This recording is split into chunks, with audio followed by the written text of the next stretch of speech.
नमस्कार, देवभूमि समाचार में आप सभी का स्वागत है। मैं हूं सबिहा। आगे आप मेरे साथ देखेंगे उत्तराखंड से जुड़ी तमाम छोटी बड़ी खबरें विस्तार से, लेकिन सबसे पहले नजर हेडलाइंस पर। अपने गृह क्षेत्र पहुंचे मुख्यमंत्री पुष्कर सिंह धामी ने जांची व्यवस्थाएं। स्कूल अस्पताल में जाकर खुद व्यवस्थाओं का लिया जायजा। व्यापारियों और आम लोगों से भी की मुलाकात। कैबिनेट मंत्री हरक सिंह रावत और विधायक फर्त्याल को प्रदेश अध्यक्ष कौशिक ने किया तलब। बेवजह की बयानबाजी न करने की दी हिदायत। दोनों नेताओं के बयानों से असहज हुई पार्टी। पेयजल मंत्री बिशन सिंह चुफाल ने कहा 2022 तक पूरा होगा जल जीवन मिशन का लक्ष्य। आपदा में पेयजल विभाग को 38 करोड़ का नुकसान। पेयजल लाइन सुचारू करने के दिए निर्देश। प्रधानमंत्री मोदी के केदारनाथ दौरे की तैयारियों में जुटी भाजपा। पूर्व सीएम हरीश रावत ने दिया बयान। कहा प्रधानमंत्री केदारनाथ में आकर करें अपनी नाकामियों के लिए प्रायश्चित। और उत्तराखंड में तेजी से बढ़ रहा डेंगू का प्रकोप। अब तक 391 मरीजों में डेंगू की पुष्टि। डीजी हेल्थ का दावा, डेंगू से लड़ने के लिए विभाग के पास पुख्ता इंतजामात। हेडलाइंस के बाद बुलेटिन में खबरें विस्तार से। प्रदेश के मुख्यमंत्री पुष्कर सिंह धामी आज अपने गृह क्षेत्र खटीमा पहुंचे, जहां उन्होंने पीलीभीत रोड स्थित हनुमान मंदिर में जाकर सबसे पहले बजरंग बली का आशीर्वाद लिया। इस दौरान मुख्यमंत्री धामी ने व्यापारियों के साथ फेरी लगाने वालों से भी मुलाकात कर उनका हालचाल जाना। साथ ही बाजार में मुख्यमंत्री ने मूंगफली के ठेले पर रोककर मूंगफली खरीदी और दुकानदारों से भी बातचीत की।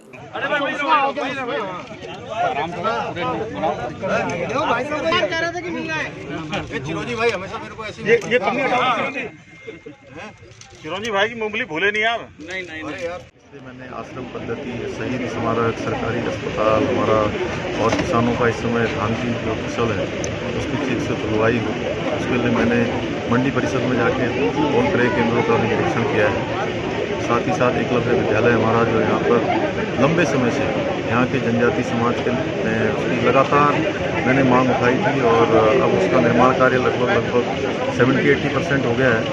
मेरा यह भी प्रयास है, मैंने आज विभाग के अधिकारियों को कहा है कि 15 दिसंबर तक उसको भी पूरा कर दें, हैंडओवर कर दें। इसी प्रकार से बाईपास है उसका भी जल्दी से जल्दी जो है काम पूरा हो। हमारा जो बस अड्डा है उसका काम भी पूरा हो। इस बीच CM Pushkar Singh Dhami army CSD canteen भी पहुंचे, जहां पुराने सरकारी अस्पताल में चल रहे सीएसडी कैंटीन के निर्माण की व्यवस्थाओं को उन्होंने जांचा। इसके बाद मुख्यमंत्री धामी ने एकलव्य आवासीय विद्यालय का भी निरीक्षण किया, जहां उन्होंने निर्माणदायी संस्था के अधिकारियों को 15 दिसंबर तक निर्माण कार्य पूरे करने के निर्देश दिए हैं। पुष्कर सिंह धामी ने खटीमा मंडी समिति का भी निरीक्षण किया। इस दौरान उन्होंने किसानों की फसलों की तोल और मंडी की व्यवस्थाओं का जायजा लिया।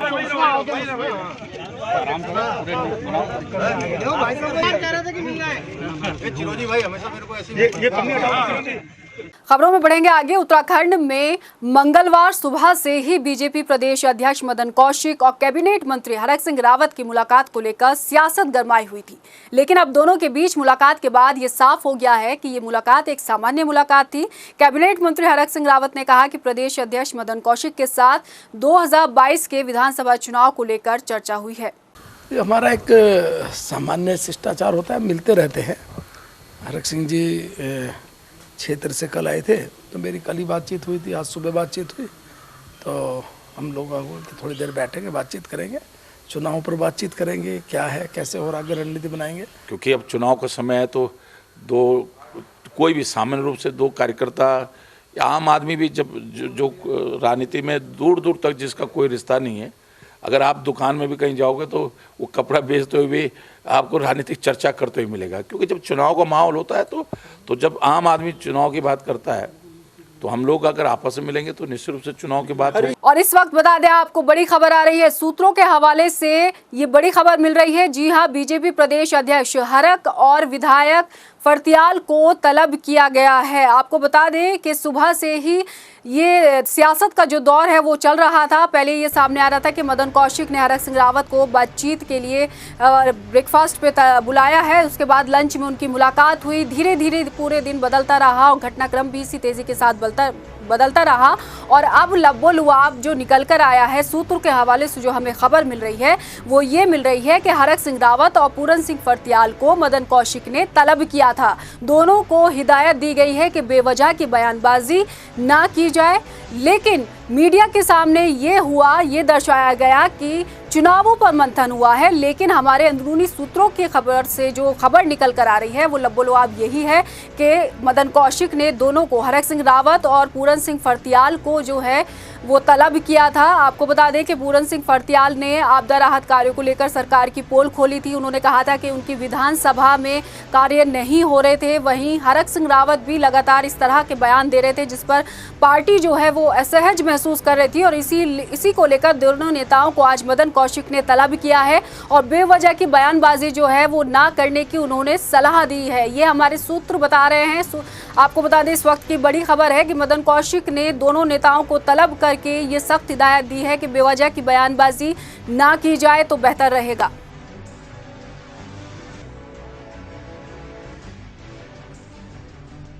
खबरों में फिलहाल यहां रुकेंगे एक ब्रेक के लिए, बने रहिए आप हमारे साथ।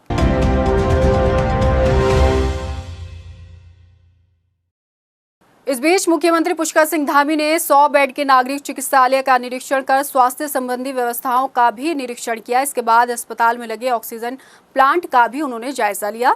निरीक्षण करने के बाद मुख्यमंत्री पुष्कर सिंह धामी ने मरीजों को कंबल भी बांटे। चिरंजीवी भाई हमेशा मेरे को ऐसी ये कमी हटाओ। चिरंजीवी भाई की मूंगफली भूले नहीं आप। नहीं 5 नवंबर को प्रधानमंत्री नरेंद्र मोदी का केदारनाथ दौरा प्रस्तावित है, जिसे लेकर बीजेपी तैयारियों में दिन रात जुटी है। बीजेपी प्रदेश अध्यक्ष मदन कौशिक ने बताया कि केदारनाथ धाम में पीएम मोदी का संबोधन होगा। प्रधानमंत्री के संबोधन को सुनने के लिए कार्यक्रम तय किए जा रहे हैं। इसके साथ ही पीएम मोदी अपने दौरे के दौरान करीब 400 करोड़ की योजनाओं का लोकार्पण और शिलान्यास करेंगे। प्रधानमंत्री जी केदारनाथ से संबोधन करेंगे, बाकी अलग अलग करके हम सब लोग कहीं ना कहीं जुड़ेंगे। जहाँ भी भगवान शिव का इस प्रकार का कोई मंदिर होगा हम प्रयास करेंगे वहाँ रहें, वहाँ भी एक बड़ा कार्यक्रम हो जाए। जैसे उदाहरण तो जो भी स्थान, जैसा कोई बद्रीनाथ में भी कोई रह रहे, जैसा कोई केदारनाथ रहेंगे, जैसा कोई नीलकंठ महादेव पे रह रहे, हरिद्वार में वहाँ रह रहे, टपकेश्वर महादेव, इस तरह का एक कार्यक्रम का प्लान कर रहे हैं। वहीं प्रधानमंत्री नरेंद्र मोदी के आगामी उत्तराखंड दौरे को लेकर अनिल बलूनी ने कहा कि प्रधानमंत्री मोदी का उत्तराखंड से गहरा रिश्ता रहा है और उनके उत्तराखंड दौरे से राज्य की जनता को बहुत उम्मीदें हैं। माननीय प्रधानमंत्री जी का उत्तराखंड से बहुत ज़्यादा लगाव है, ये सब लोग सर्वविदित है। और केदारनाथ से तो उनका बहुत ही अंतरंग उनका रिश्ता रहा है, आज नहीं बहुत पहले से उनका संबंध रहा है। तो मुझे उनके, क्योंकि वो आ रहे हैं तो उनका वहाँ पूजा और अर्चना वो लगातार करते रहे हैं। आपको याद होगा 2019 में भी वो वहाँ आए थे और रात भर उन्होंने वहाँ तपस्या लीन रहे थे। अब आ रहे हैं, बहुत सारे विकास के कामों का भी उद्घाटन करेंगे। केदारनाथ का जो पूरा केदार वैली है उसके लिए भी और बहुत सारी सौगातें मिलेंगी। वहीं कांग्रेस नेता और उत्तराखंड के पूर्व मुख्यमंत्री हरीश रावत ने कहा कि पीएम नरेंद्र मोदी को केदारनाथ में अपनी नाकामियों के लिए आकर प्रायश्चित करना चाहिए। ये सलाह उन्होंने पीएम मोदी को दी है। हरीश रावत ने कहा कि पीएम मोदी का कोविड, अर्थव्यवस्था और बेरोजगारी को लेकर जो मिसमैनेजमेंट रहा है उसके लिए पीएम मोदी को केदारनाथ में माफी मांगनी चाहिए। वहीं हरीश रावत ने कहा है कि केदारनाथ में पुनर्निर्माण के सभी बुनियादी काम कांग्रेस सरकार में हो चुके थे। अच्छी बात है, प्रधानमंत्री जी बार बार आए और कोविड, अर्थव्यवस्था और बेरोजगारी के मामले में जो उनका मिसमैनेजमेंट है उसके लिए भगवान केदार से क्षमा भी मांग लें। और जो उनका डबल इंजन उत्तराखंड में फेल हो गया है, नॉन स्टार्टर है, उसके लिए भी कहें भगवान ये गलती होगी, ये जो हमने डबल इंजन का जुमला दिया, ये भगवान केदार वो जुमला जो है फेल हो गया। और मैं प्रधानमंत्री नरेंद्र मोदी के दौरे से पहले केंद्रीय गृह मंत्री अमित शाह 30 अक्टूबर को उत्तराखंड दौरे पर होंगे। भाजपा अमित शाह के दौरे को लेकर तैयारियां कर रही है। इस दौरान कई कार्यक्रमों में अमित शाह शिरकत करेंगे। वहीं पार्टी नेताओं के साथ भी अमित शाह बैठक कर सकते हैं। बीजेपी प्रदेश अध्यक्ष मदन कौशिक का कहना है कि अमित शाह एक विशाल जनसभा को भी संबोधित करेंगे, जिसके लिए पार्टी रूपरेखा तैयार कर रही है। फाइनल तो शायद कल तक हो जाएगा। आज हम लोग उस पर बैठेंगे, भी मीटिंग है हमारी, रात को बैठेंगे, दिन में बैठने वाले हैं और स्थान का चयन भी आज करेंगे। एक कार्यक्रम उनका सरकारी होगा, दूसरा कार्यक्रम एक पब्लिक का भी होने वाला है।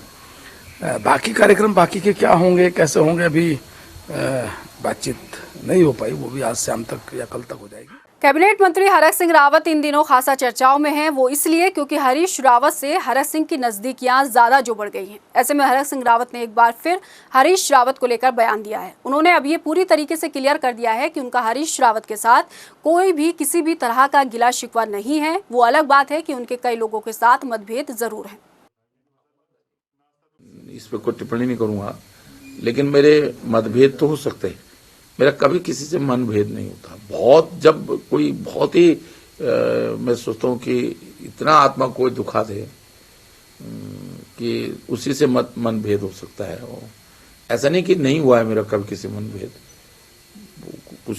कुछ लोग हैं जिन्होंने मेरी आत्मा को इतना दुखाया है, लेकिन हरीश भाई तो नहीं है उसमें।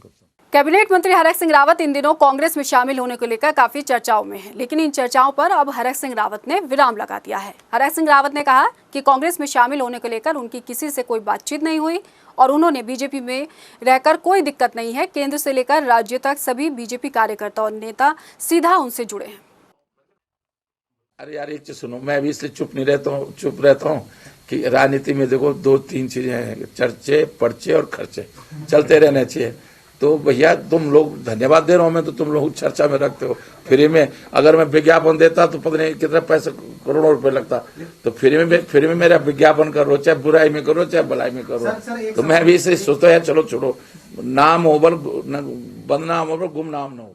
उत्तराखंड में कांग्रेस मेरा बूथ मेरा गौरव अभियान की शुरुआत कर रही है। 27 अक्टूबर से 31 अक्टूबर तक राज्य की 25 विधानसभाओं में अभियान के पहले चरण के तहत बूथ लेवल कार्यकर्ताओं को प्रशिक्षण दिया जाएगा। उत्तराखंड कांग्रेस की सह प्रभारी दीपिका पांडे की माने तो इस अभियान के पूरा होने के बाद बूथ सम्मेलनों का भी आयोजन होगा। कांग्रेस इस मुहिम के जरिए अपने कार्यकर्ताओं को न सिर्फ मनोबल बढ़ाएगी, बल्कि राज्य में सत्ता में वापसी की उम्मीदों को भी मजबूत कर पाएगी। इस कार्यक्रम का पहला पड़ाव प्रशिक्षण होगा। आने वाले 27 से लेकर 31 तारीख तक 25 विधानसभाओं में यह कार्यक्रम प्रशिक्षण शिविर चलाया जाएगा, जहां कांग्रेस के बूथ के सिपाही को प्रशिक्षण दिया जाएगा। और एक बार सभी 70 विधानसभा में हम जब इस प्रशिक्षण को पूरा कर लेंगे, तब उसके बाद विधानसभा स्तर पर, ब्लॉक स्तर पर बूथ सम्मेलनों का आयोजन किया जाएगा, मेरा बूथ मेरा गौरव के नाम से। कांग्रेस के राष्ट्रीय महासचिव और उत्तराखंड में कांग्रेस चुनाव कैंपेन कमेटी के अध्यक्ष हरीश रावत को उम्मीद है कि इस अभियान से राज्य में न सिर्फ मतदान के प्रति जागरूकता आएगी, बल्कि कांग्रेस का वोट फीसदी भी बढ़ेगा।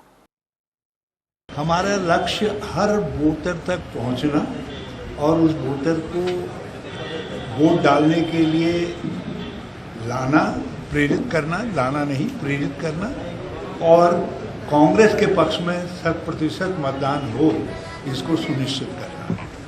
पानी पहुंचे राज्यसभा सांसद अनिल बलूनी ने कहा कि उत्तराखंड में आई आपदा से राज्य को बड़ा नुकसान हुआ है। बलूनी ने कहा कि आपदा पीड़ितों को राहत पहुंचाने का काम जारी है। केंद्र और राज्य सरकार लगातार उत्तराखंड आपदा पर नजर बनाए हुए हैं और पीड़ितों को हर संभव मदद देने की कोशिश की जा रही है। विपक्ष के आरोपों पर जवाब देते हुए अनिल बलूनी ने कहा कि कांग्रेस के पास आरोप लगाने के सिवाय कुछ नहीं है। उन्होंने कहा कि कम से कम आपदा में तो विपक्ष को इन सब चीजों से बचना चाहिए। के लिए भारत सरकार और उत्तराखंड सरकार मिलकर, हमारी डबल इंजन की सरकार, उनको रिलीफ पहुंचाने की प्रयास कर रही है। और जितने भी मकान टूटे हैं, हमारा प्रयास है कि प्रत्येक जो मकान टूटा है उसको पुनः बनाने के लिए सरकार की तरफ से कुछ ना कुछ धनराशि मिल सके, और उस जो नुकसान हुआ है, जो दर्द हुआ है, उसको बांटने का हम लोग प्रयास कर रहे हैं। पेयजल मंत्री बिशन सिंह चुफाल ने विधानसभा में जल जीवन मिशन की समीक्षा बैठक की। बैठक में शासन और विभाग के वरिष्ठ अधिकारी मौजूद रहे। वहीं समीक्षा बैठक के बाद पेयजल मंत्री बिशन सिंह चुफाल ने दावा किया है कि 2022 तक जल जीवन मिशन का काम 100% जल्द पूरा होगा। साथ ही प्रदेश के सभी 95 ब्लॉक में पानी टेस्टिंग की लैब बनाने का भी फैसला किया गया है। इसकी स्थापना सभी ब्लॉक के इंटर कॉलेज में की जाएगी। वहीं 3 दिनों की आपदा में पेयजल योजनाओं को काफी नुकसान हुआ है। विभाग को करीब 38 करोड़ का नुकसान हुआ है, जिसके लिए सभी डीएम को 10-10 करोड़ की राशि भेजी गई है और 2 दिन के भीतर सभी पेयजल लाइन सुचारू करने के निर्देश दिए गए हैं। और बरसात में इस बार पानी ज़्यादा आने से वो चैम्बर कहीं कहीं तो बह गया और पाइप लाइन भी ध्वस्त हो गई, बह गई है। इस प्रकार से जो कल तक की जो रिपोर्ट थी हमारे पास, शाम तक की रिपोर्ट, उस रिपोर्ट के हिसाब से 991 पेयजल योजना हमारे पास ध्वस्त हुई थी, 991, और उसकी लागत आ रही थी 38 करोड़ 15 लाख के करीब लागत आ रही थी। केवल जो ध्वस्त हुई उन्हीं की बता रहे, लाइन बाकी हमें पेयजल की जहाँ पर चैम्बर ठीक करना है उसके लिए। इसके लिए हमने पैसा जिलाधिकारी को पैसा दिया है 10-10 करोड़ की तत्काल सड़क खोलने के लिए और पेयजल योजना को ठीक करने के लिए। वहीं पेयजल मंत्री बिशन सिंह चुफाल ने कहा कि राज्य सरकार पेयजल विभाग के कर्मचारियों की मांगों को लेकर गंभीर है। कई मांगों को लेकर पेयजल मंत्री खुद ही कमान संभाले हुए हैं और अधिकारियों के साथ कर्मचारियों की मांगों को लेकर बातचीत जारी है। आपको याद दिला दें कि पेयजल विभाग के कर्मचारी एकीकरण और राजकीयकरण की मांग कर रहे हैं। अभी कहते हैं राजकीयकरण किया जाए। अब इसके लिए भी बात, अभी वित्त विभाग से भी बात, कैबिनेट में बैठ के कार्मिक विभाग से बात करेंगे तो कैसे इनका मामला सुलझ सकता है। तो बात चल रही है अधिकारियों से। तो इनकी तीसरी जो मांग है कि एक हमने एक काम किया सबसे पहले ही 15 साल के अंतर्गत जो इनका बैकलॉग था वेतन, इनका वेतन बैकलॉग में मिलता, कभी भी इनको दीपावली में वेतन नहीं मिलता था 2 महीने 3 महीने। पहली बार हमने 15 साल के अंतर्गत इनका बैकलॉग जो वेतन समाप्त कर दिया। वेतन बराबर मिलता रहेगा। 2 महीने का वेतन इन्हें हमने अभी जो था दिवाली का वेतन भी दे दिया। आज तक इनको वेतन नहीं मिलता था। वहीं प्रदेश में आई आपदा का सबसे ज्यादा नुकसान भीमताल विधानसभा में हुआ। भीमताल से विधायक राम सिंह केड़ा ने बताया कि उनके क्षेत्र में आपदा से लोगों के खेत बह गए हैं, फल और सब्जियां भी खराब हो गई हैं, घरों में मलबा भरा है। विधायक ने सभी अधिकारियों को निर्देश दिए हैं कि एक टीम बनाकर हर क्षेत्र में सर्वे किया जाए, जिससे नुकसान का सही आंकलन हो सके और पीड़ितों को उचित मुआवजा मिल सके। हमारे यहाँ भीमताल विधानसभा क्षेत्र में सबसे बड़ा नुकसान हुआ कि थलाड़ी में हमारे 6 लोग जमींदोज हो गए थे और रामगढ़ ब्लॉक के झूतिया में और 9 लोग एक जगह और 3 लोग एक जगह और 2 लोग एक जगह जमींदोज हो गए थे। तो उनकी शासन और प्रशासन ने रेस्क्यू टीम भेज करके सभी बॉडियों को निकाल दिया है और एक बच्चा झूतिया में अभी नहीं मिल पाया है और उसके लिए प्रयास जारी है। वहीं प्रदेश में आई आपदा का सबसे ज्यादा नुकसान भीमताल विधानसभा में हुआ। भीमताल से विधायक राम सिंह केड़ा ने बताया कि उनके क्षेत्र में आपदा से लोगों के खेत बह गए हैं, फल और सब्जियां भी खराब हो गई हैं, घरों में मलबा भरा है। विधायक ने सभी अधिकारियों को निर्देश दिए हैं कि एक टीम बनाकर हर क्षेत्र में सर्वे किया जाए, जिससे नुकसान का सही आंकलन हो सके और पीड़ितों को उचित मुआवजा मिल सके। और मेरे क्षेत्र में जो है आपदा बहुत तकड़ी आई है, 7 लोग कैजुअलिटी भी हुई है और टूट फूट बहुत हुई है। उसके बारे में मैंने उनसे अपना पक्ष रखा, उसको लोगों ने अन्यथा लिया और उसके बाद माननीय मुख्यमंत्री जी, आपदा मंत्री जी ने बहुत गंभीरता से लिया और प्रशासन ने उसके बाद हरकत में आने के बाद तत्काल वहाँ पर कार्रवाई हुई है। आज सड़कें बिल्कुल तेज़ी से खुल रही हैं और आपदा सामग्री लोगों को बट रही है। पूरा सरकारी अमला बिल्कुल तेजी से वहां पर लगा है और जो हम चाहते थे वही हुआ है। आपदा को लेकर आरोप प्रत्यारोप का दौर शुरू हो गया है। नेता प्रतिपक्ष प्रीतम सिंह ने सरकार पर आरोप लगाते हुए कहा कि आपदा से जो नुकसान हुआ है उसकी जिम्मेदार बीजेपी है। प्रीतम सिंह का कहना है कि मौसम वैज्ञानिक ने उत्तराखंड को लेकर पहले ही चेतावनी दे दी थी, लेकिन बीजेपी सरकार कुंभकर्णी नींद सोती रही। और जब रेड अलर्ट घोषित होता है तो सरकार हरकत में आती है और देवी आपदा प्रबंधन को चाक चौबंद करने का काम करती है। लेकिन इस सरकार के कान पर जो है अलर्ट का कोई असर नहीं हुआ, जू तक नहीं रही और उसका खामियाजा उत्तराखंड के लोगों को भुगतना पड़ा है। आज जिस तरीके से जन धन की हानि हुई है उसकी भरपाई बड़ा असंभव सी बात है और इन विषम परिस्थितियों में हम समझते थे कि केंद्र की सरकार राज्य को कोई पैकेज देगी, लेकिन किसी पैकेज की कोई घोषणा नहीं हुई। वहीं विपक्ष के आरोप पर वन विकास निगम के अध्यक्ष सुरेश परिहार ने सरकार का बचाव किया है। उन्होंने कहा है कि उत्तराखंड आपदा प्रभावित प्रदेश है, यहाँ कई बार आपदा आ चुकी है, ये किसी के हाथ में नहीं है। परिहार ने सरकार के बचाव में 2013 में आई आपदा का भी जिक्र किया। प्रीतम सिंह जी क्या कह रहे हैं, बड़े नेता हैं, इसलिए मैं तो कहूँगा कि कभी भी आपदा के समय में साथ चलना चाहिए, मदद करनी चाहिए। अभी शायद इस सरकार ने ये तो नहीं किया कि किसी भी स्टेट से आने वाली सहायता को रोकने का काम नहीं किया, जैसा कि कांग्रेस की सरकार में जब केदारनाथ में आपदा आई थी तो एक मैं समझता हूँ कि ये भी एक अपने आप में सबसे नकारात्मक बात रही थी कि अन्य राज्यों से आने वाली चुनाव जो सहायता थी उस पर रोक लगा दी गई थी। उत्तराखंड में भले ही समाजवादी पार्टी और बहुजन समाज पार्टी का कोई जनाधार ना हो, लेकिन आगामी विधानसभा चुनाव में सपा और बसपा भी चुनावी दंगल में कूद गई हैं और विधानसभा चुनाव के लिए जमीन तलाश रही हैं। देखिए हमारी ये रिपोर्ट। पड़ोसी राज्य उत्तर प्रदेश में भले ही समाजवादी पार्टी और बहुजन समाज पार्टी सत्ता का सुख भोग चुकी हो, लेकिन सपा और बसपा उत्तराखंड में अपने पैर कभी नहीं जमा पाई है। उत्तराखंड में पिछले 20 सालों से भाजपा और कांग्रेस जैसी राष्ट्रीय पार्टियों का ही दबदबा रहा। ऐसे में सपा और बसपा के लिए एक बड़ी चुनौती है। वहीं दूसरी ओर बसपा भी 70 विधानसभाओं में प्रत्याशी घोषित करने की तैयारी कर रही है। मैं बताऊं, हमारा जनाधार कम नहीं है।